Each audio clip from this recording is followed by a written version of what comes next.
más que entiende, más racionalista, que entiende a la negociación como un regateo, y otro más cognitivo, culturalista, que entiende a la negociación como una acción cooperativa en la que hay que buscar, digamos, puntos de cooperación.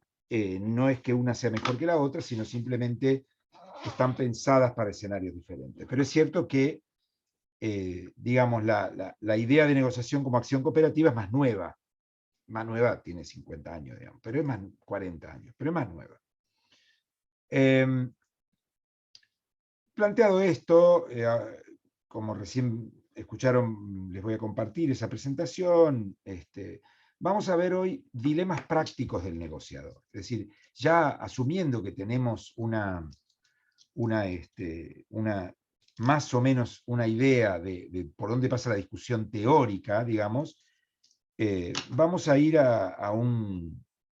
hoy a elementos más prácticos, digamos, con qué cosas se puede encontrar alguien que establece una negociación en la situación en la que ustedes se van a encontrar o que ustedes van a ver, digamos, en su actividad laboral, en su vida cotidiana, etcétera, ya sea involucrados en un problema o mediando en un problema. Esto nos pasa laboralmente, de manera profesional o de manera, digamos, digámoslo así, más planificada y organizada, y también en la vida cotidiana. Esto es lo que llamamos dilemas prácticos del negociador o dilemas prácticos de la negociación. Les voy a compartir una presentación que tiene que ver con esto justamente. Que también voy a distribuir hoy, o sea, hoy voy a pasar dos presentaciones. La presentación conjunta de las dos primeras clases y esta, ¿sí? Así que van a ser dos finalmente.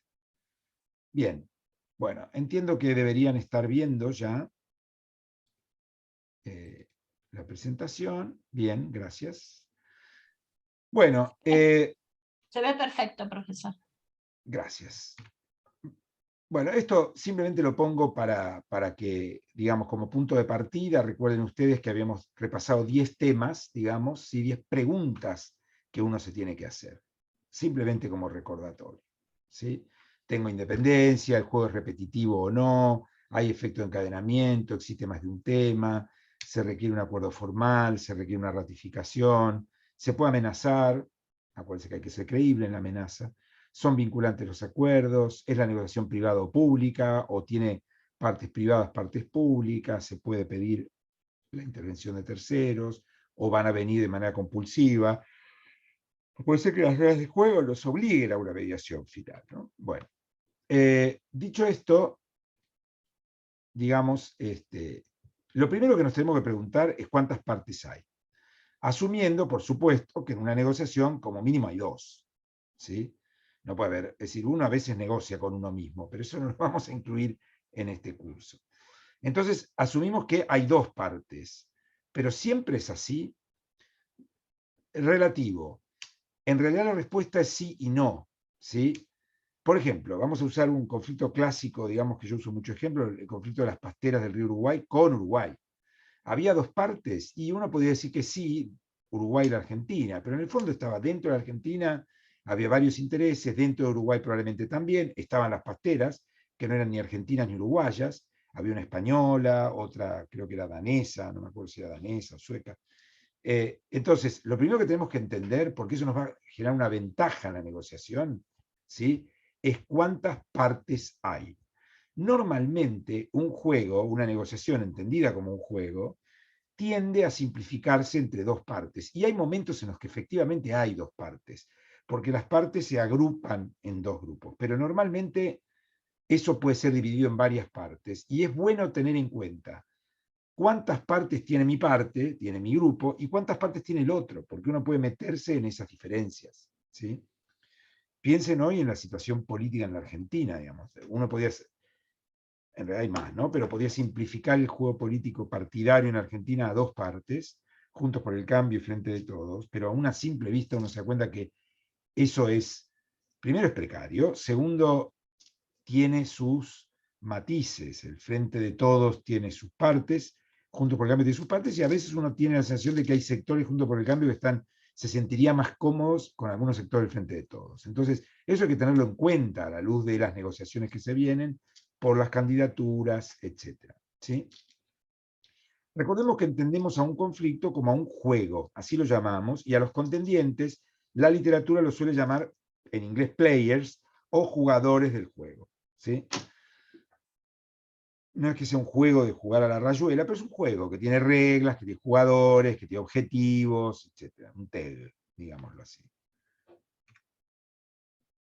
Seguimos entonces con el tema de las partes. Es muy importante definir la cantidad de partes. Ya les dije que un juego de 2 jugadores normalmente puede tener muchos más, ¿sí? Pero uno puede tener un regateo por el precio de un producto, o de un alquiler o de un servicio. Muchísimos jugadores, las reglas son muy complejas, porque hay que llegar a un acuerdo teniendo a todos adentro, lo que llamamos un acuerdo inclusivo, ¿sí? Que no tiene nada que ver con el lenguaje inclusivo. Por ejemplo, la ley del mar, que es una ley sumamente compleja, que determina cómo se reparten los recursos del mar, el Tratado de No Proliferación Nuclear, que implicó, o sea, que uno de nuevo podía dividir al mundo en 2 partes, los que tienen armas nucleares y los que no tienen. Pero yo soy de los que creen que como mínimo hay 3 partes, ¿no? Hay un artículo muy, muy viejo, de la década del 70, que planteó, bueno, en realidad el mundo no se divide entre países que tienen armas y países que no tienen armas. Se divide entre países que tienen armas, en países que nunca tendrán armas, que la literatura lo llama never nuclear. Entonces, firmar el tratado para comprometerse a no tener armas, bueno, es casi gratis. Me comprometo a renunciar a lo que nunca tuve ni tendré. ¿Sí? Y después están los que los near nuclear, o sea, los que no tenían armas al momento de la firma, pero podían tenerlas. O sea, tienen que renunciar a lo que tienen. Caso Argentina, Brasil, Egipto en su momento, bueno, una serie de países. Suiza, Suecia, había un montón. Entonces, bueno, ahí ya vemos que hay 3 partes. De hecho, rápidamente los países nucleares lograron mostrar una enorme adhesión al TNP, porque rápidamente consiguieron la firma de no cientos, pero más de 100 países no poseedores, aislando, digamos, never nuclear, aislando a los near nuclear, es decir, Nueva Caledonia seguramente firmó rápido el Tratado de No Proliferación, porque Nueva Caledonia ni pensaba tener armas, ni tiene sector nuclear, ni nada. Y a cambio de firmar, recibía asistencia para medicina nuclear, recibía cosas, es decir, era todo ventaja. Para Argentina no era tan simple. No quiero entrar en juicio de valor, si estaba bien o estaba mal.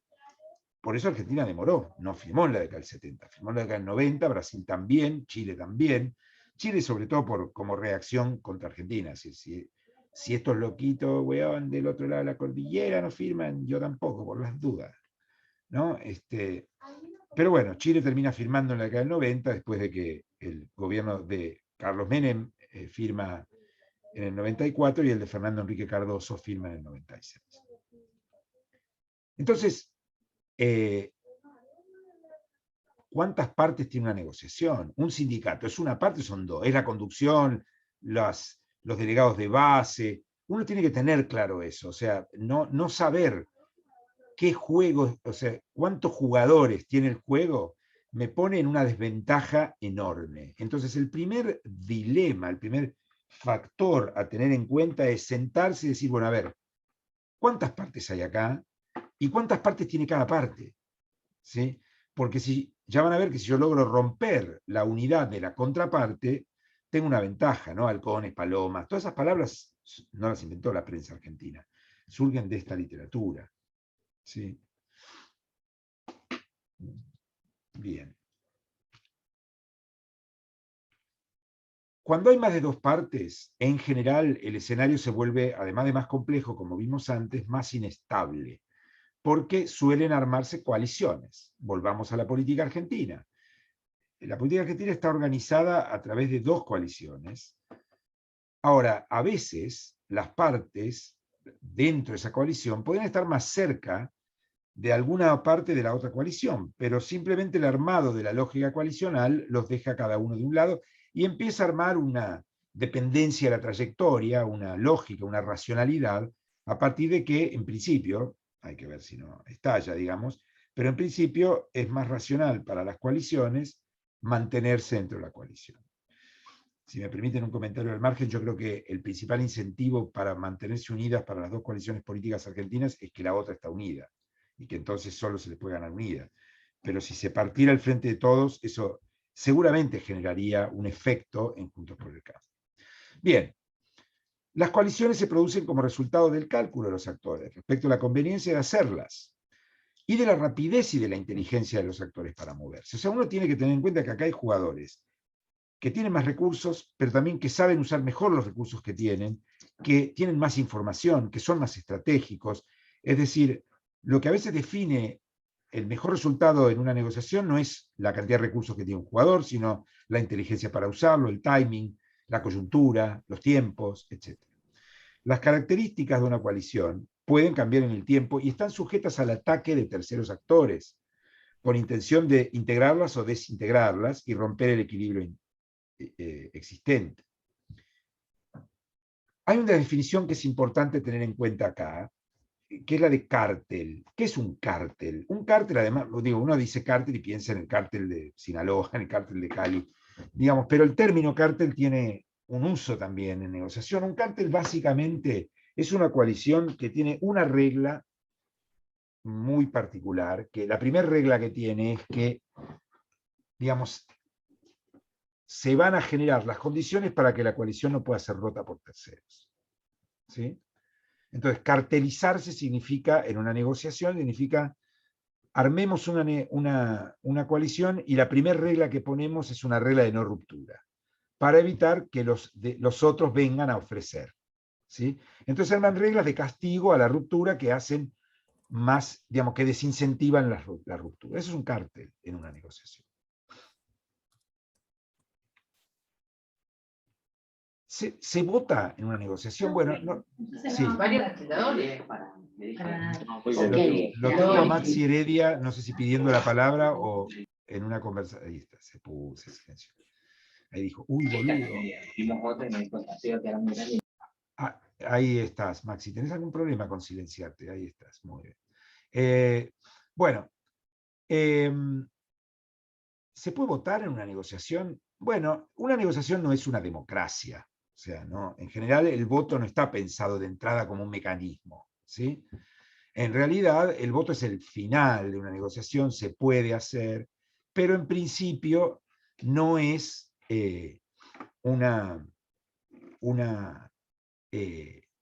digamos, no está pensado como un elemento de entrada. Ahora, a veces el voto puede ser una regla pactada. En general hay dos caminos para llegar al voto, puesto como una forma de resolver una negociación que se vuelve imposible. Por supuesto, en eso se necesitan más de dos jugadores, ¿no? O actores que entienden que la resolución de la negociación implica una votación. Conferencia general, congreso, legislatura, Asamblea General de Naciones Unidas, etc. O sea, se termina en una votación, pero la votación es el resultado final de algo que se negoció previamente. Por eso, en general, salvo votaciones muy, muy, muy estrechas, muy ajustadas, muy finas, ya se sabe cómo va a salir, digamos, ¿sí? Porque todo eso se rosqueó antes. Bueno, y hay veces en que la cantidad de jugadores juega en contra de la resolución de un conflicto vía votación. Por ejemplo, el politólogo argentino, Guillermo O'Donnell, cuando habla del periodo en el que el peronismo estaba proscripto, dice: el juego político ahí es un juego imposible. No, ningún jugador logra el consenso, es un juego de 3 jugadores, y el incentivo está en no ponerse de acuerdo. ¿Sí? ¿Cuáles son los jugadores? El Perón, afuera, Perón que tiene mucha capacidad de veto y de arruinarle el juego a los demás, pero no puede imponer su juego porque está exiliado y porque la dictadura logró imponer reglas, las dictaduras diversas, o sea, durante el periodo de proscripción, logró imponer reglas que le impiden el regreso al poder. Entonces, Perón no puede llegar al poder, pero tiene el suficiente poder político para condicionar a los demás. Los jugadores democráticos, digamos, entre comillas, que quieren llegar al poder por la vía, digamos, en un juego político con el peronismo proscripto, esto es, los partidos políticos no peronistas y los sindicatos, y los peronismos provinciales, y todos aquellos que juegan el juego durante los 18 años de proscripción de Perón, pueden llegar al gobierno, pero no pueden prescindir, pueden llegar al gobierno en alianzas electorales, pero no pueden prescindir del poder que tiene Perón de arruinarles el juego, o sea, al revés que Perón, y los militares, que quieren construir una democracia sin Perón y no pueden construirla porque Perón no puede volver al país, pero no tiene capacidad de veto. Esto es lo que O'Donnell llama el juego imposible de la Argentina durante la proscripción. De hecho, la NUCE termina aceptando la imposibilidad del juego y acepta que vuelva Perón. ¿Sí? Es lo que la teoría llama, por el nombre de un matemático, la paradoja de Condorcet, o sea, un juego que está pensado para que nunca haya acuerdo porque cada uno tiene el poder suficiente para impedir que el otro gane, pero no puede ganar. ¿Sí? O el teorema de Arrow. Son dos versiones de lo mismo. Esto es un problema y por eso muchas veces la negociación no puede terminar ni siquiera en voto, ¿sí? Porque el voto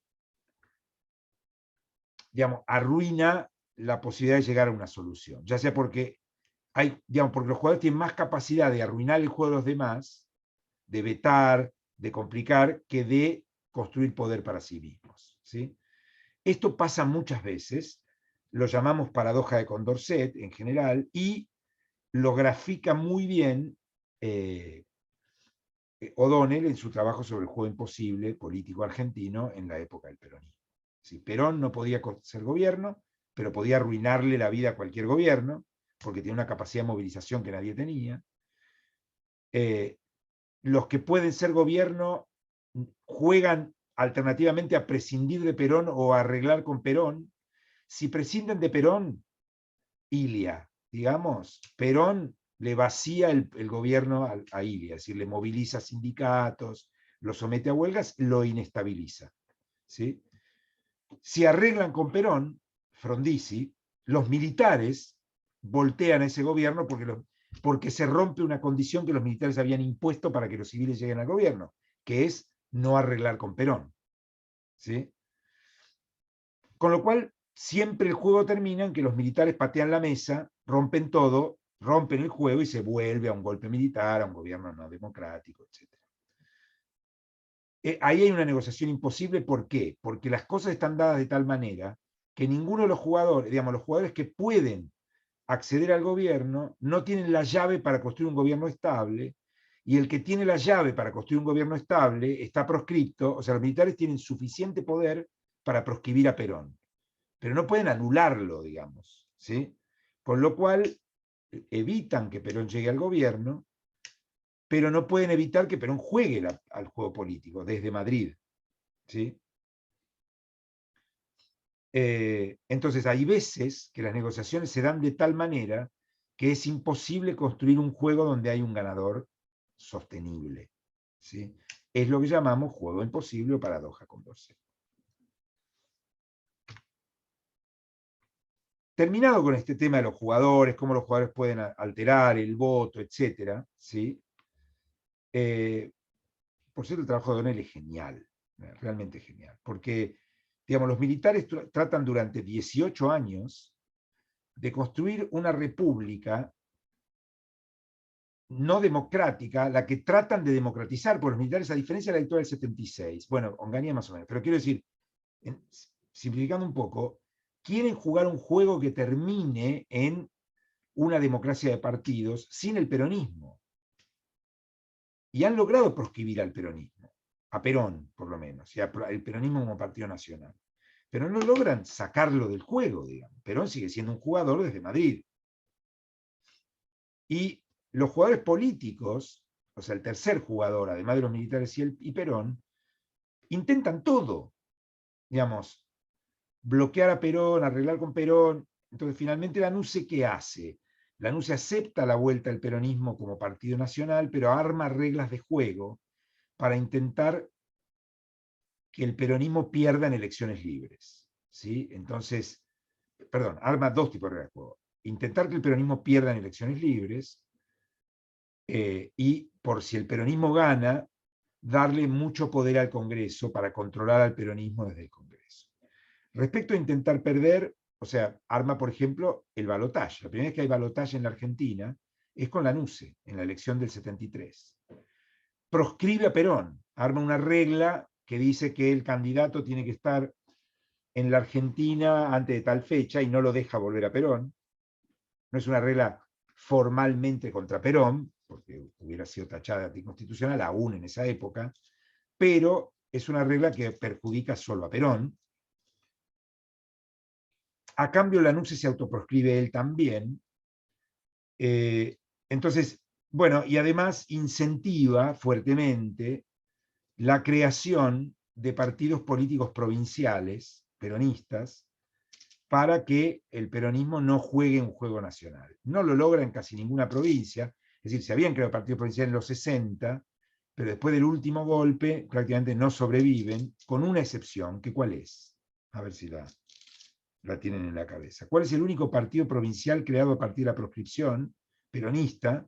¿Cuáles son los únicos dirigentes provinciales peronistas que crean un partido provincial en los 60? En los 60 se crearon un montón de partidos provinciales peronistas porque en la elección del año 60 en la elección que gana Ilia en el año 62, la dictadura había prohibido al peronismo como partido nacional, pero había aceptado la competencia de partidos neoperonistas. No, durante el gobierno de Frondizi, en la elección para elegir gobernadores en el año 62, que arrancaba en el año 62, había permitido la competencia de partidos neoperonistas provinciales, digamos, con candidaturas provinciales, ¿no? En la provincia de Buenos Aires, en La Pampa, en varias provincias. Bueno, finalmente, como gana en la provincia de Buenos Aires un partido neoperonista, los militares no aceptan que asuma golpe, etc. ¿Qué partido sobrevive? ¿En qué provincia un partido neoperonista sobrevive y se transforma en un partido provincial? Hay un chat ahí. ¿No es el pacto autonomista de Corrientes? No, no tiene su origen en el peronismo. Es otro, un poco más al sur. El Movimiento Popular Neuquino. Exactamente. El eterno De movimiento popular Zapag. neuquino que nunca pierde una elección. Venían del peronismo.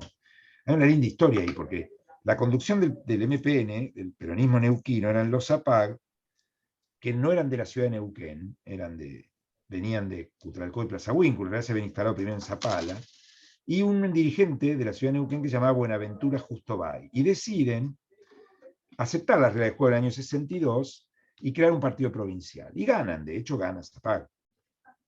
Y habían creado un estatuto formal del partido y un estatuto secreto, que decía que en cuanto volviera Perón a la Argentina, disolvían el MPN y se sumaban nuevamente al peronismo.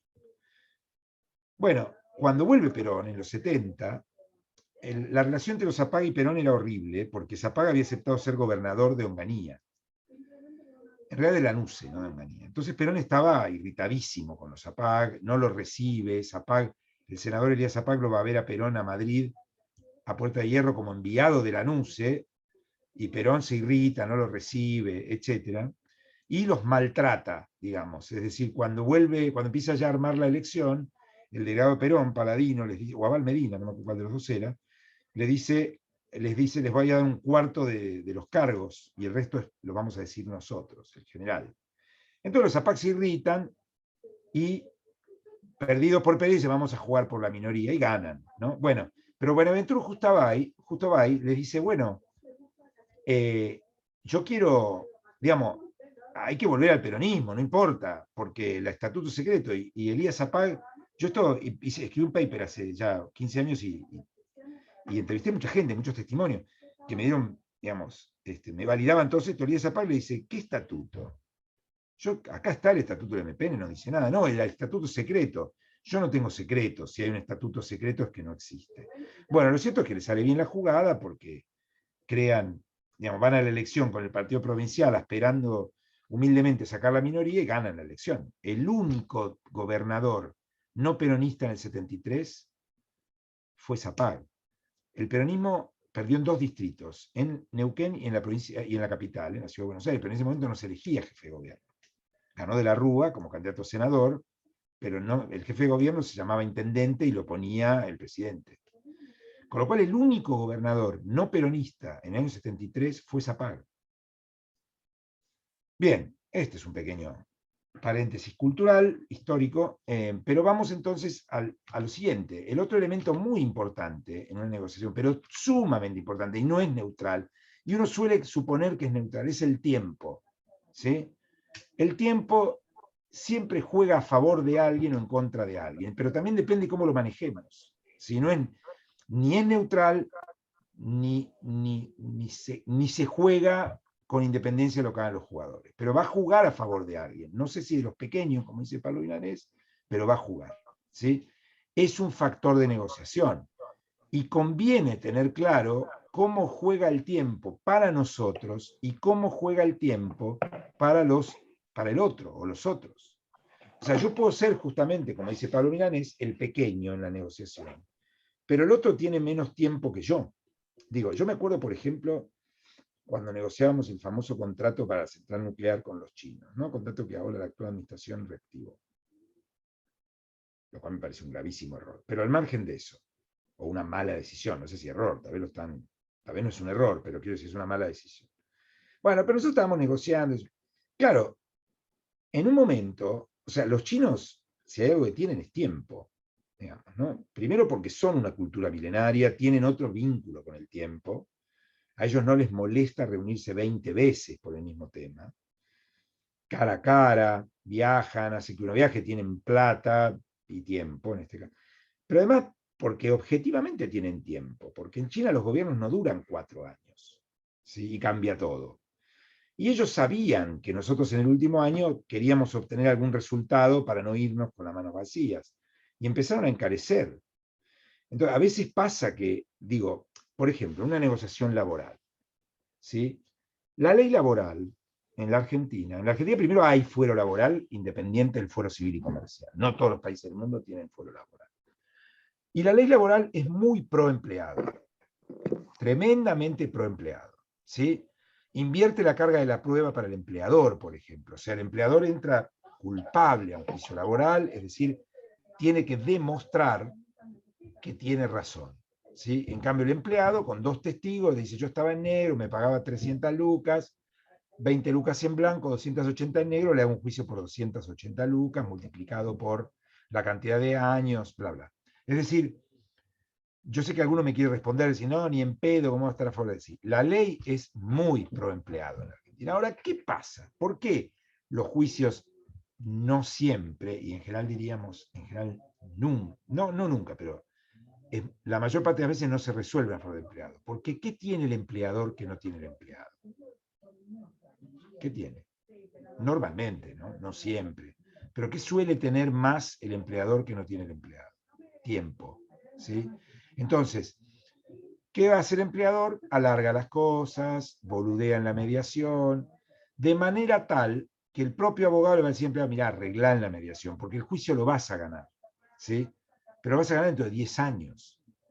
Porque no siempre es así, quiero ser justo, no siempre es así. Además hay muchas veces que se arreglan las cosas bien, pero pongamos un juicio entre un empleado y una empresa grande. La empresa grande pone 2 abogados, no tiene apuro, y bueno, sí, vamos para adelante. ¿Sí? Pero tiene más tiempo que el empleado. Un empleado cobrar en 1 año, cobrar en 10 años, hace a la diferencia. Entonces el tiempo juega a favor normalmente, hay miles de casos, pero en principio juega a favor del empleado. ¿Sí? Un buen negociador debe rápidamente, muy rápidamente, entender con qué tiempo cuenta cada jugador, ¿sí? Y usar eso como un recurso en la propia negociación. Muchas veces un actor pequeño que cuenta con pocos recursos, pero tiene ventajas en el tiempo, entonces boludea, puede boludear al otro, boludear en el sentido de eso, boludearlo con el tiempo, puede hacer de ese único recurso su factor de victoria. Hay una vieja frase en negociación que dice, el que negocia apurado pierde. ¿Sí? Pierde siempre. Si yo tengo que vender una casa, estoy desesperado, y el otro lo sabe, bueno, me va a ofrecer poca plata, digamos, porque sabe que yo tengo que pagar. A ver, yo justamente una de las críticas que le hago a quienes están negociando el contrato de Atucha 3 es que firmaron el contrato comercial y no tienen la plata. Y hay un plazo para, digamos, cerrar la negociación financiera o la contraparte china puede ejercer ciertas cláusulas de ejecución. Entonces vos firmaste el contrato comercial, todavía no te dieron el préstamo y ahora vas a ir a negociar el préstamo desesperado y por lo tanto te van a empeorar las condiciones. Es medio clavado eso. Bueno, es como si yo firmara el contrato de compraventa de una casa, tengo 90 días para firmar la escritura o pierdo la parte que pagué el boleto y no tengo la plata. Entonces tengo que ir desesperado a un banco a aceptar las condiciones que me imponga porque necesito la plata. ¿Sí? Entonces uno en una negociación no puede decir, che, mira, estoy apuradísimo, salvo que sea parte de una estrategia. Bueno, en algunas condiciones se puede plantear eso, pero en principio, y si uno reconoce que no tiene tiempo, el otro si es inteligente, se va a aprovechar de eso. Es decir, en conclusión, el tiempo no es un factor neutral, es un factor de negociación, es un recurso. ¿Sí?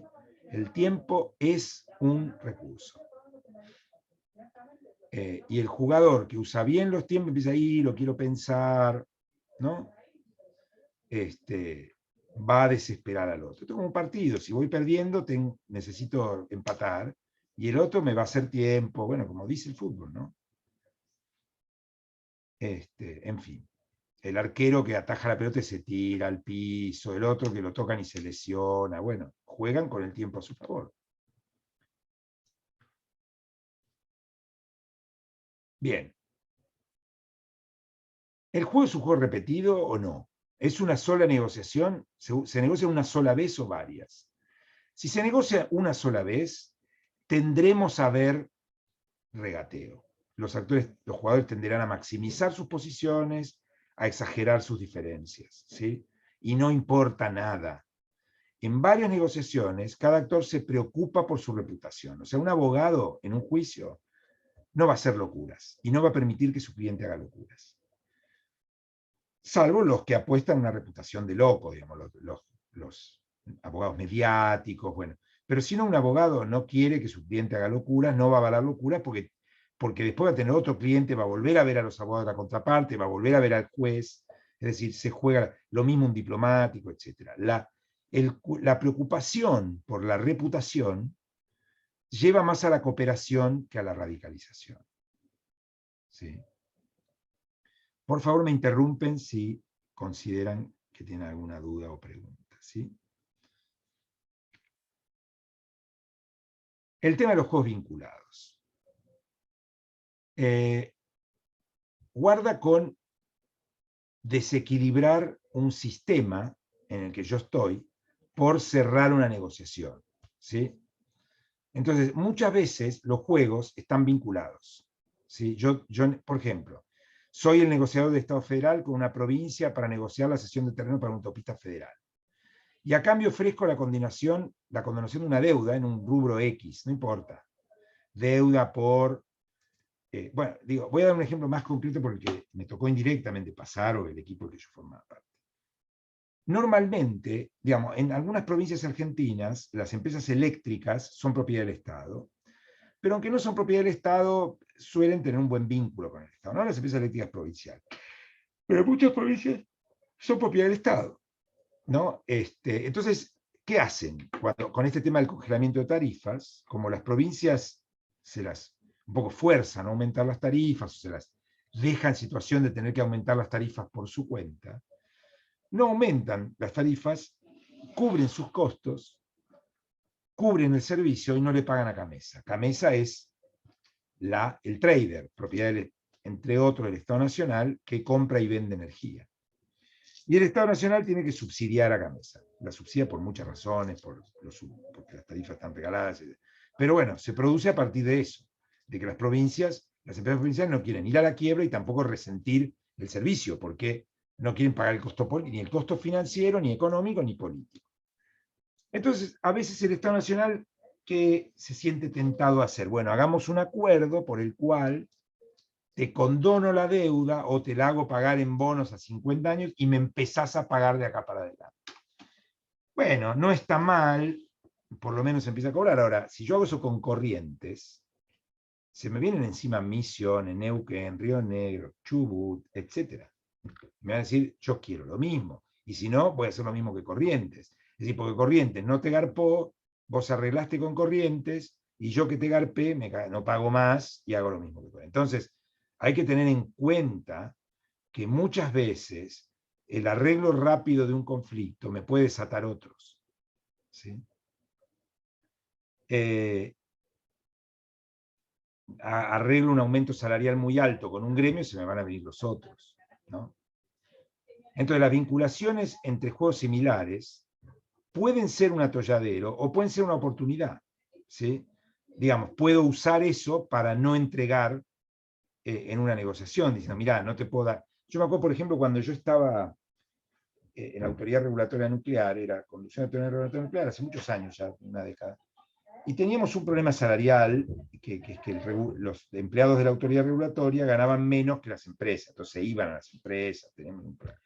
Y teníamos la plata, la autoridad regulatoria tiene muy pocos empleados, tiene recursos, cobra tasas, teníamos la plata para pagar aumento salarial, pero no nos dejaban desde la Oficina de Empleo Público, del Estado Nacional.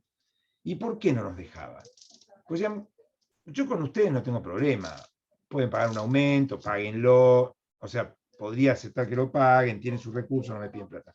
El problema es que ustedes vienen de la CONEA, están muy vinculados con la CONEA, están en el mismo edificio que la CONEA, en general muchos de sus empleados tienen primos en la CONEA, todo lo que pasa en la RN repercute en la CONEA, y la CONEA no tiene la plata, y no son 300 personas, son 3.500.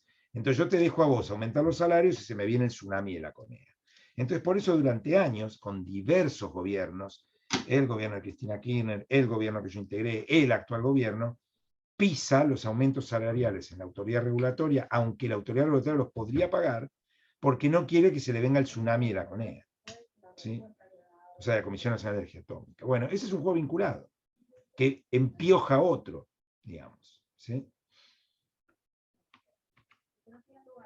El otro tema es, ¿cuánto tengo para perder? El que tiene más para perder, en general, tiene que ser más prudente y cuidadoso. Por eso una negociación entre en un gran país muy grande y uno más chico, en general termina llevándose más recursos el chico.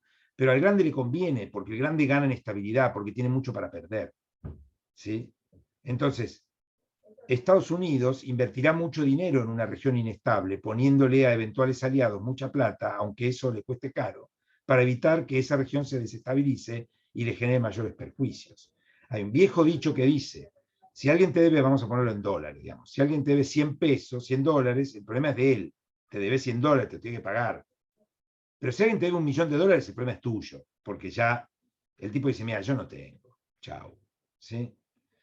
Entonces, cuando yo soy un pequeño, quizás tengo, por ejemplo, cuando yo estoy arruinado, tengo menos para perder que el que no está arruinado. Entonces, en una negociación con un banco, y cuando yo me atrasé 4 cuotas o 3 cuotas, el banco se pone duro y me aprieta, y tengo ingresos y estoy bien en el veraz, el banco se va a poner duro y va a decir, mirá que te mando al veraz. O sea, yo tengo para perder.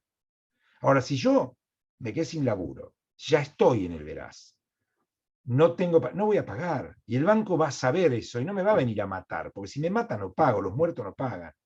¿No? Entonces yo ahí, si me manejo con inteligencia, voy a lograr que el banco me refinancie la deuda, quizá me haga un descuento, o sea, que el banco haga lo que pueda para que yo le pague algo. ¿Sí? El banco ya seguramente pasó a pérdida mi deuda, entonces, bueno, cualquier cosa que gane le viene bien. ¿Sí? Probablemente el banco se va a sacar de encima la deuda, se la va a vender a supónganse que yo soy moroso de hace un año, ¿no?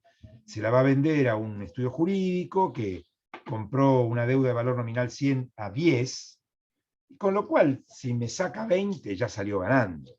¿Sí? Argentina en el primer default, la negociación que hace Néstor Kirchner, la verdad que Néstor Kirchner juega al desesperado con mucha inteligencia y obtiene un descuento enorme con esa frase, los muertos no pagan. ¿Sí? Y podríamos analizar otros escenarios de política internacional, digamos. Cuando hay un país, Rusia y Ucrania, ¿no? Rusia es mucho más grande que Ucrania, más allá de que ahora Rusia le está haciendo mejor que al principio. Pero finalmente Ucrania, bueno, está invadido, está bombardeado, no tiene mucho para perder. Con lo cual uno piensa, bueno, acá el que más arriesga es Rusia, ¿no? Si quieren, para hablar de un conflicto que no es actual, para no entrar en coyuntura, Vietnam y Estados Unidos. O sea, Vietnam era un país pobre, invadido, jugado, sin recursos, Sin embargo, ganó la guerra, porque a Vietnam le murieron millones de personas en la guerra, pero cada muerto, y en Estados Unidos, y soldados americanos murieron 55.000, ¿sí? Y vietnamitas entre población civil y soldados del Viet Minh murieron millones. Ahora, cada soldado americano volviendo en una bolsita era un costo enorme para el gobierno de Estados Unidos, porque la gente sentía que era un país lejano, que no se sabía muy bien por qué estaban ahí, que no quedaba claro, y cada muerto era un costo enorme. O sea, Estados Unidos tenía mucho más para perder, y de hecho eso le hizo perder la guerra contra un paisito más chico que Mississippi y ultra pobre. Porque Vietnam, como se ponía en juego su tierra, y ya no le quedaba otra que la tierra, bueno, estaba jugado, digamos, tierra o muerte, listo, ya está, no me queda más nada. ¿Sí?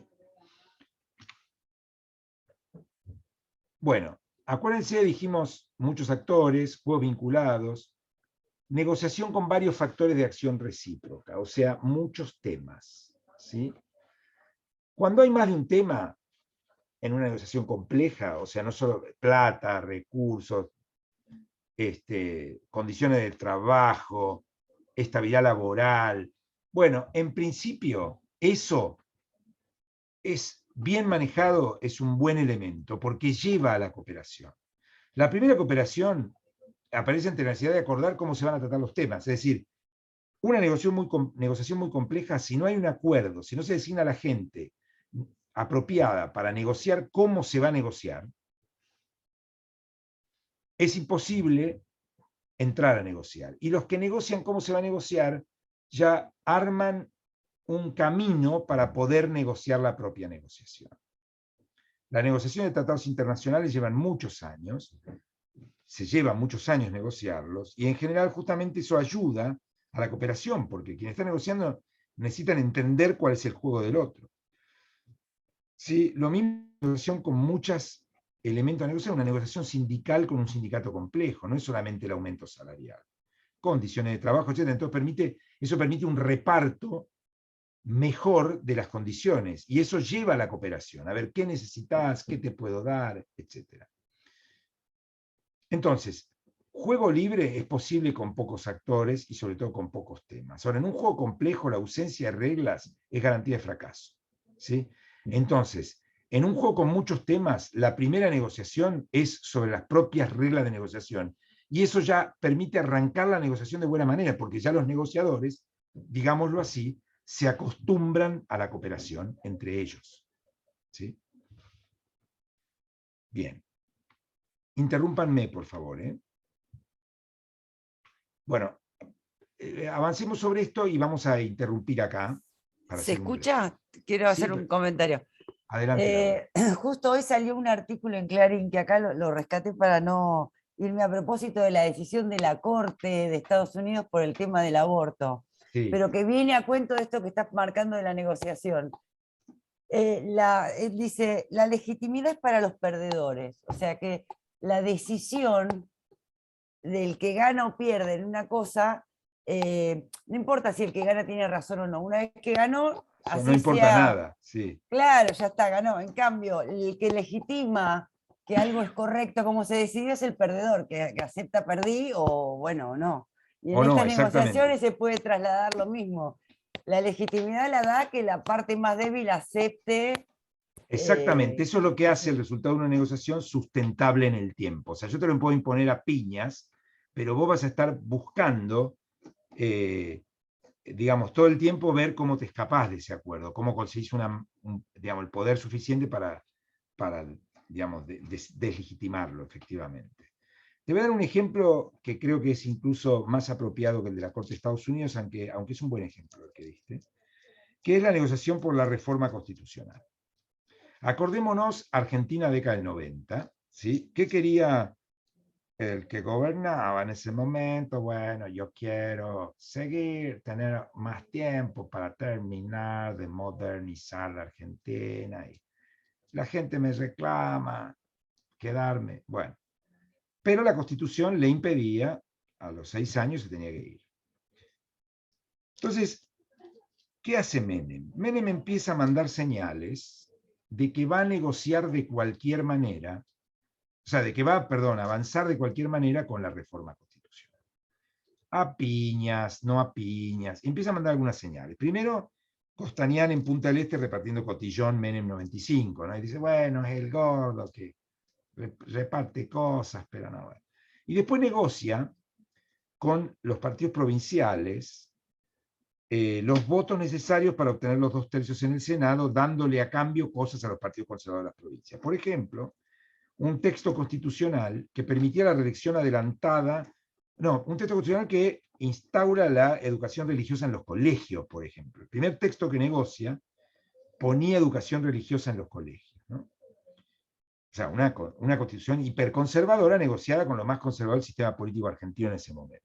Él tenía los votos del peronismo y negocia con 3 o 4 partidos provinciales una constitución extremadamente conservadora. Y además les permite, digamos, le da regla de juego al Congreso por la cual los senadores, que en esa época se elegían indirectamente, los elegían a legislaturas, duraban 9 años y lo elegían a legislaturas, que se reelijan de manera anticipada. Entonces me acuerdo, por ejemplo, Juárez, uno de Santiago del Estero, se reelige 2 veces, o sea, la legislatura lo nombra senador entre el 95 y el 2003, y entre el 2003 y el 2011, o sea, se reelige 18 años. Bueno, él no tenía los 2/3 en diputados, ¿no? Ahí no los tenía ni a patadas, digamos. Entonces, ¿qué hace? Llama a un plebiscito. Menem era muy popular en ese momento, la convertibilidad lo tenía muy arriba. Entonces él sabía que iba a ganar el plebiscito por mucho, y iba a jugar con el plebiscito para partir a la oposición, para forzar a la oposición, con un plebiscito en el que iba a sacar 63% de los votos, y partir a la oposición. O sea, va jugado a sacar la Constitución, no le importa nada, él quiere la reelección. Ahora, si él hubiera avanzado en eso, hubiera obtenido una Constitución muy cuestionada, ¿sí? Con la principal oposición, esto es el radicalismo, en contra, ¿no? El radicalismo, parte de la izquierda peronista que se había abierto en un grupo que se llamaba Grupo de los Ocho, Chacho Álvarez, bueno, hay que acordarse de esas épocas. Bueno, ¿y qué hace Alfonsín ahí? En un acto que es políticamente inteligente, digamos. Le dice, bueno, yo te ofrezco que te sientes a negociar con nosotros, nos entregues cosas y te damos la reelección. Y Menem acepta, en un juego que está bien, más allá que el Pacto de Olivos, de esto hablamos, tuvo muy mala prensa. Bueno, eso es lo que uno espera de la política, digamos. Y finalmente, la Constitución que tenemos hoy es mucho más moderna que la que teníamos y que la que iba a sacar Menem sin lugar a dudas. Es decir, podemos elegir al jefe de gobierno de la Ciudad de Buenos Aires, que ganó autonomía, hay un tercer senador por la minoría, que no sé si le conviene a la República, pero le convenía al radicalismo, eso seguro. Bueno, en fin, y otras cuestiones, ¿sí? Pero además se quitó la obligatoriedad de ser católico para ser presidente, se incorporaron los pactos internacionales, o sea, elección directa al presidente. Es una Constitución más moderna que la de 1853. Y Menem aceptó todo eso, porque Menem tenía un único interés, que era la reelección. Entonces, a cambio de la reelección, él entregó cosas que modernizaron la Constitución y sobre todo le entregó al radicalismo lo que el radicalismo quería, que era el senador por la minoría para tener más senadores. Un senador es un cargo, es un interesante recurso para los partidos provinciales. Le vuelve interesante el juego de la oposición. La elección del jefe de gobierno de la Ciudad de Buenos Aires, que el radicalismo sabía que la iba a ganar. El Consejo de la Magistratura, que en realidad terminó siendo un mamarracho, como vemos ahora. Antes los elegían los senadores a los jueces. O sea, el presidente le mandaba al Senado y la comisión de acuerdo del Senado lo decidía.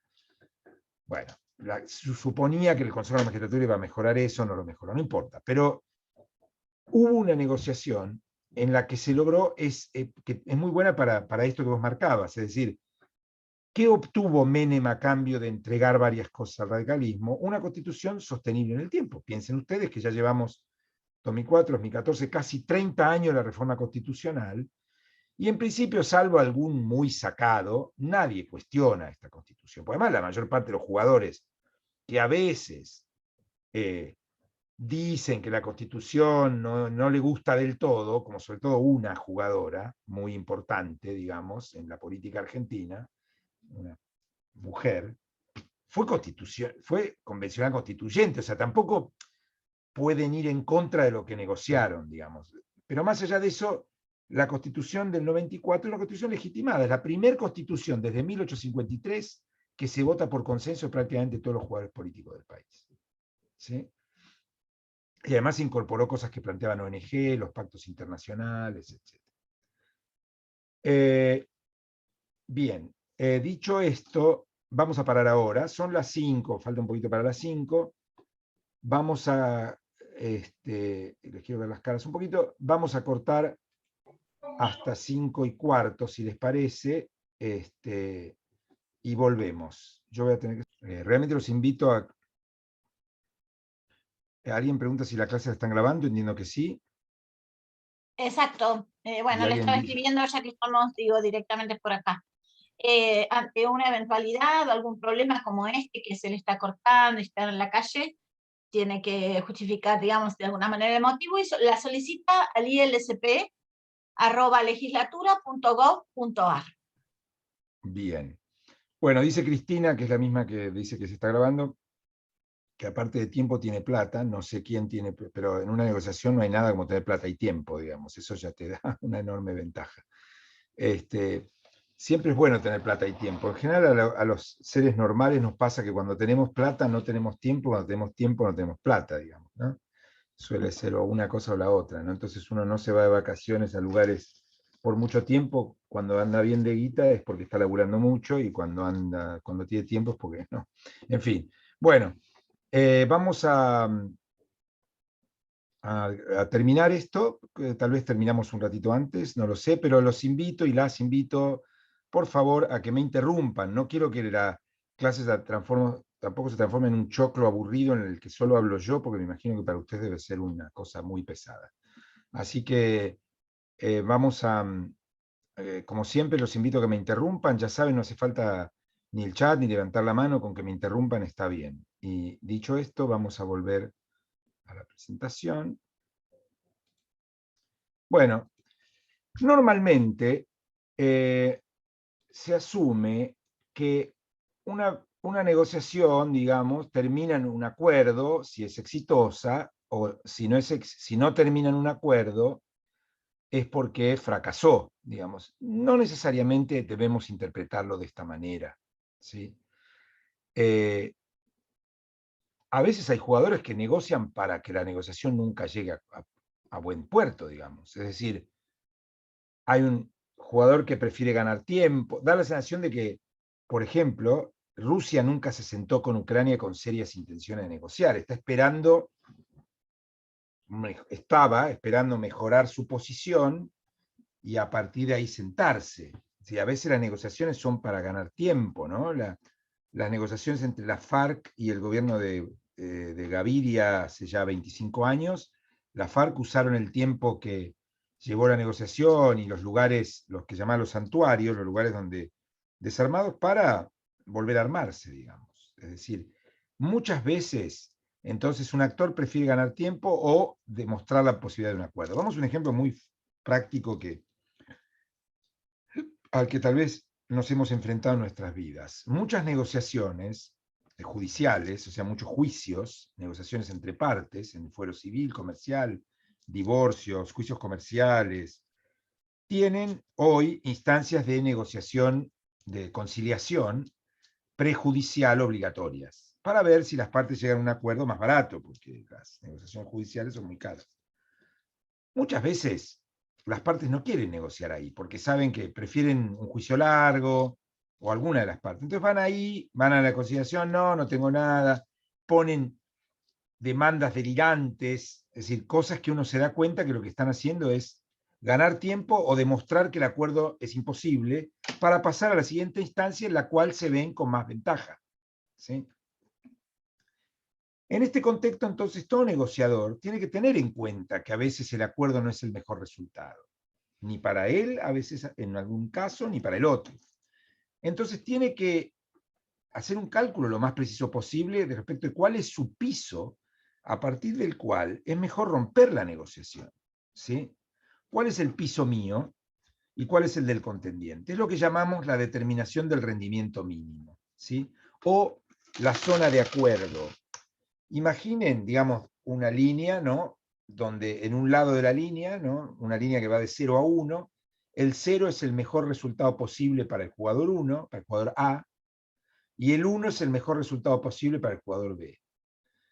El statu quo está en, vamos a poner, 0,38, o sea, es más favorable a A.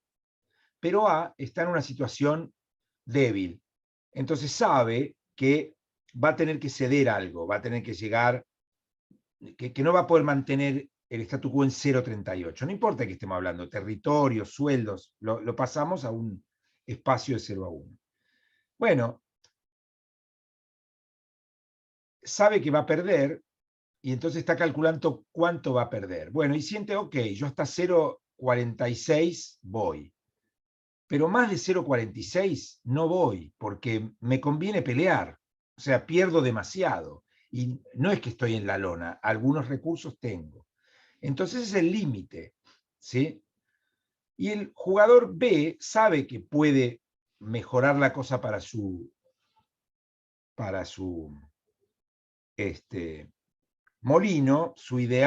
El ideal de A es mantenerse en 0,38, pero está dispuesto a llegar a 0,46.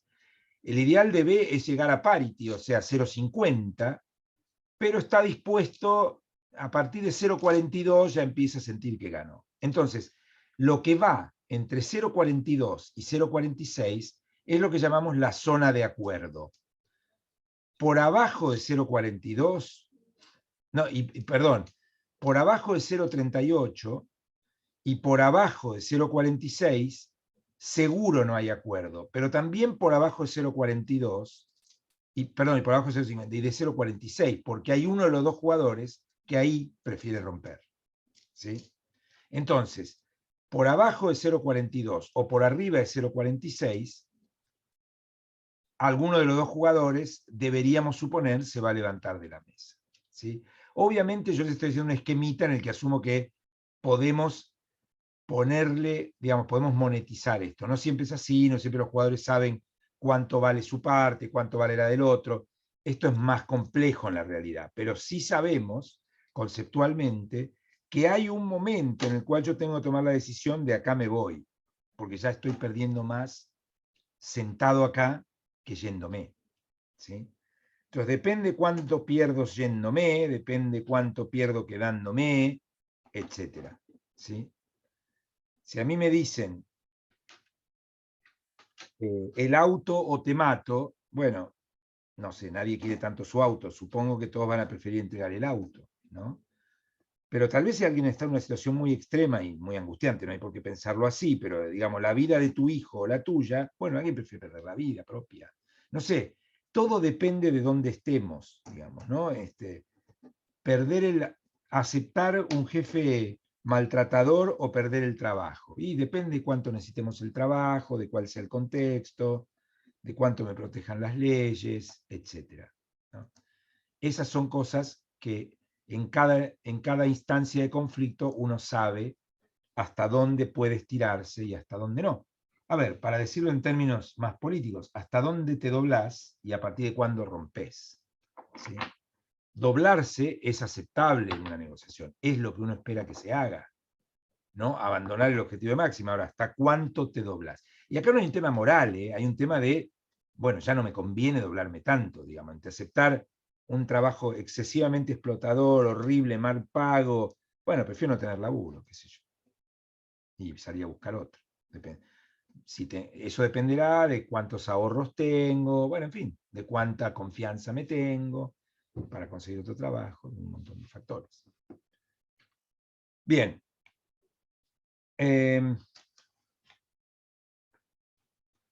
Como estamos de tiempo, estamos más que bien.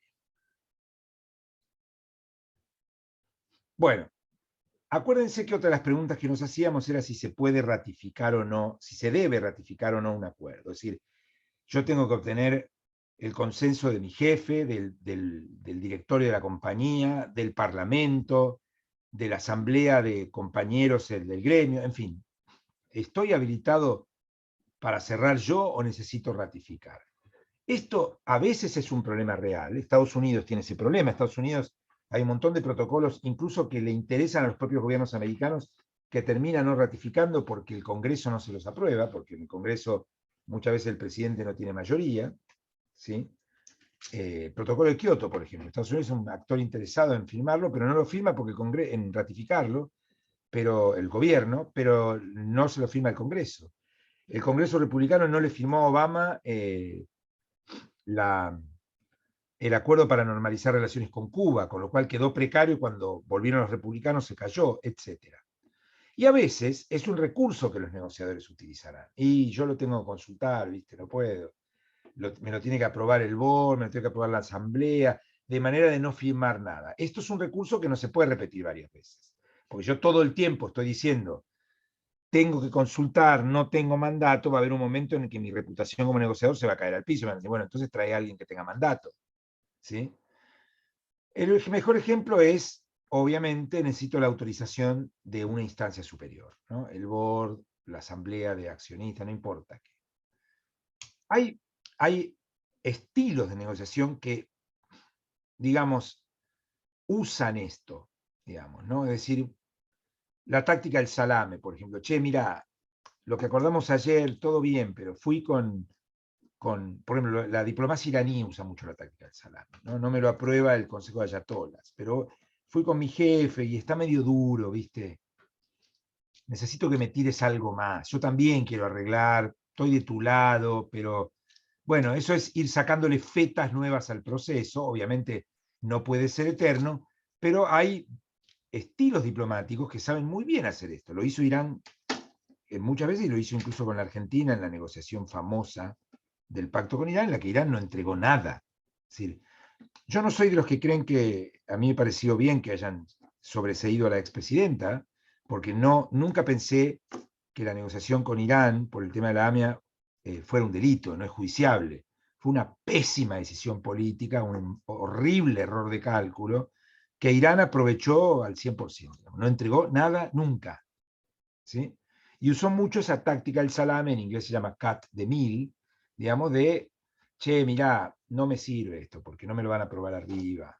Esa es una estrategia. A veces es real, como en el caso de Estados Unidos y el protocolo de Kioto, y a veces es una estrategia que usa el negociador, que obviamente, como todo, se le termina la nafta en un momento y no puede ser eterna, porque a un momento va a decir, bueno, entonces correte y tráeme a alguien que decida, ¿no? Ya habíamos dicho antes que un negociador tiene que ser creíble tanto en la promesa como en la amenaza. ¿Se acuerdan? Bueno, ahora vamos a focalizarnos en la amenaza como recurso, ¿no? Rompo todo, ¿sí? Vámonos, esto es inaceptable, vamos a la huelga, pudrimos todo, voy a la guerra, etc. El recurso para la amenaza de levantarse de la mesa, de pudrir todo, es un buen recurso, obviamente, es un recurso útil, siempre y cuando sepamos usarlo, digamos. O sea, tiene dos riesgos y nosotros tenemos que tener claro el territorio en el que nos movemos. El primero, la pérdida de credibilidad si la amenaza se repite. Te voy a matar, te voy a matar, te voy a matar. Si no te mato, nadie me cree, ¿no? Me voy, me voy, me voy y nunca me voy. Esta es la última moratoria y después viene otra, ¿no? Después de esta moratoria, muerte, y no hay muerte. Bueno, y jugar a doblar una apuesta y resulta que el otro jugador puede doblar más que yo y termino yo reculando, pagando mucho más caro que al principio. ¿Sí? Qué sé yo. Si van a la huelga, no vamos a pagar los días descontados y vamos a echar a la gente. Bueno, me la tengo que bancar, digamos. No vamos a pagar los días de huelga, vamos a descontar. Si no logro hacer eso, y resulta que la huelga aguanta igual, bueno, después tengo que ir con la cabeza baja a pedir por favor. Entonces, el uso excesivo de la amenaza y sin cumplirla tiene el riesgo de pérdida de credibilidad. Y cuando yo hago una amenaza, tengo que saber si el otro no me va a duplicar la apuesta, digamos, ¿no? Entonces, no es que el uso de la amenaza es un recurso que sirve siempre. Hay que saber usarlo, pero es otro recurso. Es una estrategia, un recurso en la negociación. Bueno, ¿qué tan pública puede ser? Bueno, sobre esto no hay reglas, ¿no? Puede ser que ninguno de los jugadores quiera que la negociación sea pública y por lo tanto pacten la confidencialidad. puede ser también que las reglas de juego prefijadas impidan la confidencialidad. Digo, una sesión de una legislatura del Congreso no puede ser a puertas cerradas, salvo casos muy excepcionales. Y también puede ser que en algún momento uno de los jugadores viole la confidencialidad, porque esto no es un TEL, acá no hay reglas prácticas. Si yo veo que gano más que perdiendo, y tal vez filtre algo para debilitar a mi otro jugador, tal vez filtre que esto pasa en política todo el tiempo, digamos, ¿sí? Filtrar algo propio, filtrar algo del otro para debilitarlo un poquito de la información. Ojo, que filtrar información es un recurso desesperado, o sea, es un recurso usado, pero es carísimo, porque uno pierde en reputación si Se eso acaba se de ir un hace ministro público. por eso. O sea, bueno, mira, qué buen ejemplo. Totalmente, tenemos un ministro acá. Bueno, vos sabés que yo ahí, en fin, no voy a decir cosas que no puedo, pero digamos, yo lo conozco bastante al exministro, hace 30 años, de cuestiones de fuera de la política, a nivel personal, y me sorprendió mucho. Entonces, ahí hay una parte de la historia que no conocemos. Pero bueno, es un excelente ejemplo, digamos, ¿no?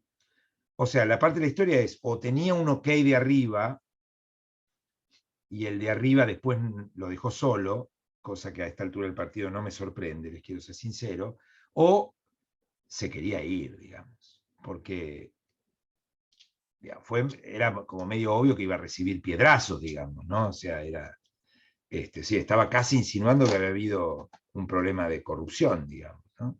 Pero sí, es un lindo ejemplo, digamos, para usar, ¿no? Mira vos, estoy hablando de filtrar y se me había escapado, estaba pensando en ejemplos viejos. Entonces, obviamente, bueno, recurso usado, pero puede ser caro. Fue bastante caro para el ministro.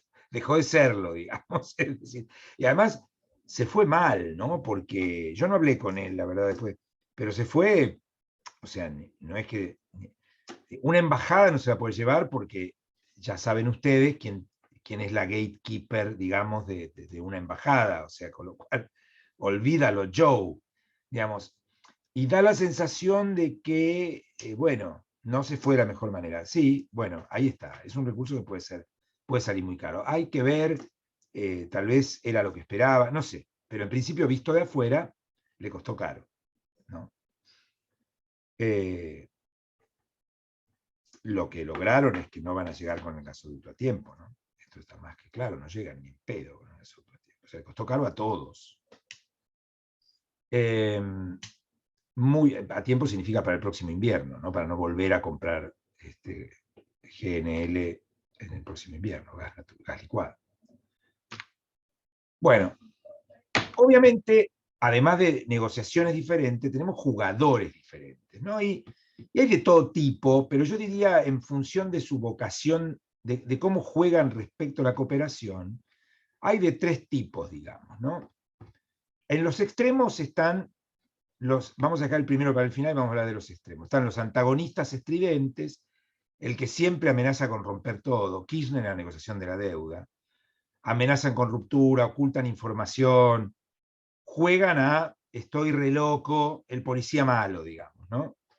Y prefiero morir antes de aceptar. Bueno, los completamente cooperadores, casi decir demasiado sinceros, no existen en política. Nadie en política es tan sincero. O sea, en política una persona totalmente cooperadora, que pierde todo en pos de la conservación de la... se lo define con una palabra que empieza con bol, digamos, ¿no?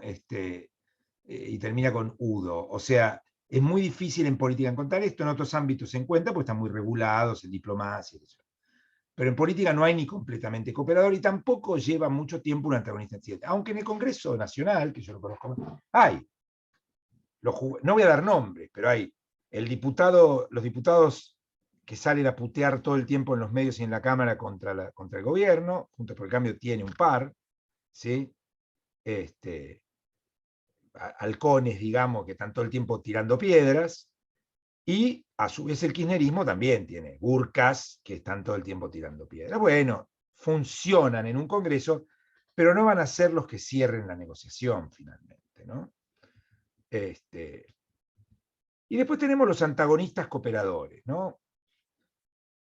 Duros, confiables, en un momento altruistas, o sea, pueden jugar ellos al juego del antagonismo para cerrar una negociación. En el Congreso lo que más ve uno es eso, ¿no? Es decir, mucho boqueo duro en el recinto y después negocian. Por otro lado, acuérdense, por ejemplo, cuando Máximo Kirchner sale a putear a la oposición por, no me acuerdo por qué era, que putea a los moderados de la oposición, putea a Frigerio, a Cristian Ritondo, no me acuerdo si era lo del, el presupuesto, cuando se votó el presupuesto. Yo tengo la sensación de que ahí hubo, o sea, Máximo Kirchner no es un loquito, fuera del recinto habla con todo el mundo, lo mismo Cristian Ritondo, de que hubo una especie de acuerdito para decir, peleémonos, porque ni ustedes quieren que nosotros votemos, ni nosotros queremos votar. Y en el medio quedó el presidente, el Poder Ejecutivo, en el medio del sándwich, digamos. Me parece que ahí hubo un poco de esta conducta antagonista cooperadora, digamos, ¿no? En todo caso, lo que uno más va a ver es eso, es jugadores que eligen cuándo ponerse duros y cuándo cooperar, pero que en el fondo, en un juego repetido, lo que buscan es una solución. O sea, el antagonista en Tridente en general gana cuando no hay solución, y el completamente cooperador es alguien que a mí no me gustaría que me represente, porque para llegar a una solución entrega todo, ¿no? Como yo cuando me divorcié, por ejemplo. Bueno, en fin, entonces, en general en política lo que uno ve son jugadores que están en el medio, digamos. O sea, ni que rompen siempre, ni que para aceptar un acuerdo entregan todo, porque ese no es un buen negociador, ese es un bobo, digamos. Es decir, obviamente que si Zelensky renuncia, se va al exilio, entrega toda Ucrania, bueno, se va a poder sentar con Putin y va a decir, miren, llegué a un acuerdo en aras de la paz, todo bien. O si Putin vuelve a Rusia, entrega todo, no avanza en nada, está igual que cuando empezó, pero con 50.000 muertos en el medio, te va a decir, che, pero ¿para qué hicimos la guerra, digamos? ¿No? Entonces, en lo que uno espera en general es un negociador que esté en el medio, ¿sí? Que entregue lo mínimo necesario, pero que llegue a un acuerdo. O sea, vamos a esperar que algo va a entregar. En ese contexto, un negociador, para llegar a un acuerdo, tiene que recurrir a tácticas. Y las tácticas las definimos por el riesgo, digamos, ¿sí? Hay tácticas en las que gano poco y invierto poco y arriesgo poco, ¿sí? Llamamos táctica de riesgo bajo, la vamos a usar siempre en negociación internacional al principio. Tratar bien al otro no sirve de mucho, pero ayuda un poquito, digamos, ¿no? Che, el otro día te vi en la tele, la verdad que tengo que reconocer que estuviste muy bien. El otro ya sabe que, bueno, tampoco se puede abusar de eso porque te va a decir, basta, ¿viste? Déjame de adular, pongámonos a negociar, pero un poquito de amabilidad no está mal en contextos en los cuales estamos cerca del acuerdo, atender los temas fáciles primero. Entonces, esto entusiasma a los negociadores, es decir, poder mostrarle a nuestros representados, che, de 25 artículos ya cerramos 11, y los 11 eran pelotudeces, ¿dónde ponemos el baño de hombre? ¿Qué tipo de jabón vamos a usar? Pero cerramos 11, bueno, sabemos que lo más difícil viene después, pero no está mal. Después tácticas de endurecimiento, el silencio, no hablar, no dar prenda, no hablar, no es que estar mudo, pero no entregar, decir, y no sé, lo quiero pensar. Esto es un riesgo bajo, permite ganar tiempo, a veces no está mal. El overshooting, ¿no? El aconcholamiento arancelario, el inflar el precio de un alquiler, o sea, es un riesgo bajo, me puedo bajar, si no hago locuras, no está mal. Y lo que llamamos tirarse al piso, que es hacer un poco de hacerse el malo, ¿no? Tirarse al piso como un chico, ¿no? No quiero esto, hacerse el malo, o tirarse al piso como un jugador de fútbol. Exagerar un problema por un rato, digamos, ¿no? Cuando el jugador se tira al piso, bueno, sabe que no se puede tirar al piso media hora, pues lo echan, digamos, pero 4 minutitos, un poquitín, el arquero tirado al piso agarrado a la pelota, ¿no?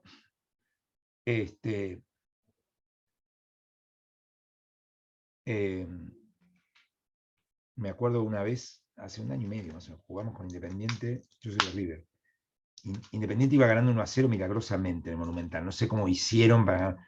Y hicieron un tiempo, pero que era enfermante, o sea, cada uno se tiraba al piso, bueno, y de repente le dimos vuelta al partido, ¿no?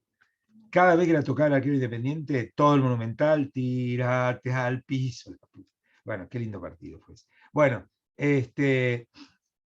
y ahora con Lucho Suárez, venimos bien. Bueno, entonces estas son tácticas de riesgo bajo, que significa como todo riesgo bajo. Gano poco, arriesgo poco. ¿Qué sé yo? Juego 10 pesitos a la quiniela, bueno, si pierdo, pierdo 10 pesitos. Si gano, mucho no gano, pero tal vez gano. Riesgo moderado, distracción y retraso, llegar tarde, faltar a una reunión, hacer mucho tiempo. Esto requiere, puede permitirnos ganar más, pero ya estamos tomando más riesgo, puede irritar a la contraparte. Bueno, Matt y Jeff, o sea, el policía bueno y el policía malo. Che, mirá, viste, yo hago lo que puedo, viste, pero la verdad que ustedes, tirame algo, ayúdame a ayudarte, o sea, porque, viste, me están por sacar de acá, viste, y va a venir tal, que vos sabés que es un burka, va a pudrir todo, ¿no? El policía bueno, el policía malo. Todos hemos visto películas donde hay uno que entra y le dice, y se escuchan los gritos afuera, déjame entrar a mí, que lo hago mierda, este hijo de puta, bueno. Y el otro, dale, boludo, tirame algo, no quiero que entre, ¿viste? Bueno, esto es muy típico en negociación. O sea, hay alguien que se hace el moderado, el amigo, que en realidad es moderado, no es que finge. Y después hay otro que entra pateando piedras y pateando mesas. Y bueno, por el miedo al malo. Ahora, esto tiene un problema de reputación, un problema de credibilidad, no lo podemos jugar siempre. Autoridad limitada, ya lo dijimos, tengo que consultar. El riesgo es perder credibilidad como negociador, en todos estos casos el riesgo. Y por supuesto decir, che, mirá, la casa vale tanto, ¿viste? Pero, qué sé yo, tengo otras ofertas, ¿viste? Yo te diría que no me llames más allá del domingo porque yo no te lo puedo sostener más tiempo. Yo me acuerdo una vez cuando compré mi anterior auto, que era una Meriva, ¿se acuerdan de la Meriva? Bueno, el tipo me dijo, mira, vale tanto, pero no había tanta inflación, con lo cual uno no jugaba tanto. Pero la verdad que es una promoción, ¿viste? O sea, en la agencia me dijeron. Es una promoción y este precio te lo puedo sostener hasta el domingo. Yo por supuesto me fui diciendo, este me vio la cara de pelotudo, vendedor, qué promoción, si vengo el martes con la guita en la mano, ¿sabés qué? Bueno, yo cancherito. Fui a otras agencias, en todas valía lo mismo, entonces vuelvo el martes y la Meriva, no, pero aumentó. ¿Cómo aumentó? Y yo te dije que había una promoción. Bueno, era verdad. O sea, riesgo moderado. Perdí, tuve que pagarla más cara, porque me quise hacer el bananita y no me salió. ¿Sí? O sea que a veces uno pierde, toma más riesgo, puede ganar más, puede perder más. Y último, cuando estoy en la lona, o sea, cuando tengo, obviamente todas estas tácticas están vinculadas con el momento de la negociación, con lo que se juega en la negociación y con cuánto arriesgo. O sea, si yo voy a jugar riesgo elevado, tengo una ficha y necesito la guita y la voy a tirar a pleno y de repente gané, ¿viste? Y si no, perdí la ficha. Entonces, bueno, pérdida de temperamento imprevista, jugar a loco, Kirchner, en la negociación de la deuda. Highballing, o sea, nada está acordado hasta que todo está acordado, ¿no? Che, nos falta el último artículo, tenemos los 35, no, pero quiero rediscutir el 4, pero ya lo habíamos acordado. ¿Quién te dijo? ¿Dónde está la firma? ¿Sí? Bueno, eso es, pierdo mucha reputación, pero se usa muchísimo, ¿no? De hecho, hay una frase de negociación, cuando se negocian en política internacional, sobre todo tratados, nada está acordado hasta que todo está acordado. No te olvides, un abogado te va a decir eso cuando negocia un contrato. No, pero mirá que ya nos pusimos de acuerdo, flaco, el contrato está cerrado cuando se firma. Si no, alguien puede, viene otro, ¿y vos quién sos? No, yo soy el que me voy a ocupar a partir de ahora. Y te quiero decir que miré el artículo 5 y no me gusta. No, pará, yo arreglé con el tipo que venía, y con el tipo que venía arreglaste lo que quisiste, pero ahora vas a arreglar conmigo. Bueno, obviamente esto, hay un tema reputacional, pero se puede, cuando alguien se da cuenta que en el fondo está llegando a un acuerdo que le va a ir mal, dice, bueno, rompamos todo y volvamos al principio. Y perdemos reputación, pero peor es firmar esto. Tómalo, ¿saben las veces que yo he pasado por eso? De tener que ir a ponerle la cara a decir, che, no tenemos la plata, así que vamos a pudrirla no podemos cerrar este acuerdo, porque no, pero mirá que yo ya me comprometí, y no vayas vos, que vaya otro, cerremos. Bueno, tómalo, déjalo, o sea, ultimátum, che, ¿sabés qué? En media hora decime si estás de acuerdo o no, o si no, se pudre todo. Y por supuesto, esperar todo hasta el final, o sea, preparar paquetitos gruesos para cerrar la negociación, no ponerse de acuerdo en nada, etc. Y cuando el otro, yo apuesto que el otro ya no tiene tiempo, le digo, bueno, o me aceptás esto o no va a pasar. De repente el otro tiene más tiempo que yo pensaba y quedé yo pagando. Son todas estrategias de riesgo sumamente elevado, pero van a existir, o sea, uno va a oscilar. Todo esto no depende solamente del estilo del negociador, depende de la desesperación que yo tenga, de los recursos con que cuente, del tiempo con que cuente, de un montón de factores que van a hacer que a veces privilegie ir conservador, que a veces privilegie jugar un poquito más, o que a veces vaya con la moto 400, y bueno, vamos a ver, tal vez gano. Y si no, pudro todo. ¿Sí? Bien, para cerrar, entonces, la negociación es un proceso donde actúan jugadores, no digamos individuos, pues individuos o grupos, en su sistema, es un sistema, esto significa que hay reglas, formales o informales, es dinámico, va a cambiar todo el tiempo, no es que puede cambiar, va a cambiar, y se ponen en juego artes, cuando decimos artes decimos condiciones informales de los jugadores, y técnicas que utilizan los protagonistas con el propósito de obtener sus objetivos. Y los objetivos son cambiantes, se puede ser perder poco, ganar mucho, depende del momento. Rearmar el juego, prepararme, ganar tiempo, prepararme para ir a la guerra, etc. Bueno, esto es un poco en resumen, digamos, los problemas prácticos a los que se enfrenta quien encara una negociación. ¿Sí? No sé si tienen algún comentario o pregunta hasta acá. Les doy un segundo, no tengo por qué apurarlos. No, una pregunta que se me ocurrió, pero en la primera parte, el Adelante, tema Laura. de las partes que participan en la negociación. Si el negociador puede intervenir eligiendo las partes. Sí, obviamente, en principio sí, dependerá de los recursos con los que cuentes. O sea, a veces vos podés hacerte el loco, decir yo con este no me siento, o tirar señales, decir, mira, que se siente Julián Gadano porque la verdad que es confiable, bueno, y puede ser que te den bola. Como no hay regla, no es un TEG, en principio, ¿por qué no? Vos podés, sí, podés jugar a romper con los otros. Digo, muchas veces uno quiere anular un jugador y entonces dice, yo me quiero sentar con él para que los otros desconfíen de ese jugador. O sea, esto puede, digo, a veces es sincero, che, me quiero sentar con Julián Gadano porque la verdad que venimos negociando bien y ahora me trajiste a este pescado, no sé quién es, ¿sí? Y no, me trajiste a Tomás Ferreira, lo voy a agarrar de punto, me trajiste a Tomás Ferreira, no lo conozco, viste, en cambio con Julián ya venimos laburando desde hace 5 años, tráemelo a él. Bueno, sí, muchas veces pasa No, pero no me en refería a las personas, sino a los actores. Por ejemplo, tipo, en lo parlamentario, sí, por ahí, con un sector de la oposición no se acuerda el tratamiento de una ley, pero lo acordás con otros bloques. Pero eso después te puede repercutir en la política parlamentaria de en adelante, y aunque bueno, cierres sí, esa ley, pero exacto, se entonces puede dar. claro que se puede dar. Fíjate, Alberto Fernández, ¿se acuerdan de Alberto Fernández al principio del gobierno, cuando era popular y moderado, digamos? Bueno, Alberto Fernández eligió con qué sector de la oposición caminar.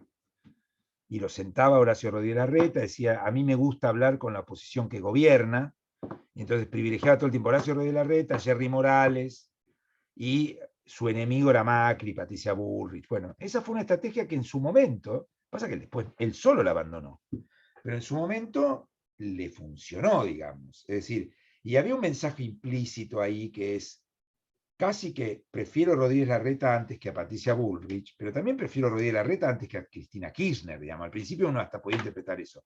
O sea que absolutamente. Y después hay que evaluar los riesgos con los que, digo, que tiene para sí y para el otro, buscar jugar con un actor o no, pero es evidentemente, o sea, es muy pertinente tu comentario, es evidente que esto es algo que puede ser utilizado en una negociación, claro que sí, y de hecho pasa. Lo diste vos, un ejemplo, ¿no? Elegir quiénes son mis interlocutores, con quién hablo y con quién no. Claro que sí. Lo que pasa es que después resulta que con el que no hablo es más poderoso que con el que hablaba y necesito recomponer puentes con ese, digamos, ¿no? Digo, pensemos la 125. O sea, el kirchnerismo al vicepresidente no le daba bola, al senador Cobos, ¿sí? Que era el vicepresidente de la Nación. Ahora sí. No le daba bola, no tenían ni el celular, no tenían nadie ni interlocutor, digamos. Y resulta que en la 125 su voto definía. Y ya era demasiado tarde, no tenían manera de sentarse con él. No digo que haya sido esto, estoy simplificando un poco, pero bueno, es así. Lo que pasa es que uno siempre, como una negociación es un juego dinámico, uno tiene que darse cuenta que siempre que toma una decisión está tomando un riesgo. Pero sí, no hay duda de que se puede hacer, obviamente que sí. ¿Otro comentario? Bien, la próxima clase vamos a trabajar un tema más específico, que es la negociación en entornos parlamentarios, o sea, cómo se construye una ley, digamos, ¿sí? Obviamente yo no les voy a enseñar a ustedes cómo se construye una ley, simplemente vamos a repasar, si quieren, juntos ese proceso y cuáles son las instancias en las cuales esto se pone en juego, etc. Vamos a trabajar un poco eso y en el siguiente martes, en el último, vamos a ver algunos ejemplos, casos típicos, ¿no? La ley del mar, el TNP, de cómo se negociaron negociaciones complejas. ¿Ok? Muy bien, entonces, ahora paso los dos PowerPoints, el de las dos clases anteriores y en formato PDF, ¿ok? Para hacer más Perfecto, libre. profesor.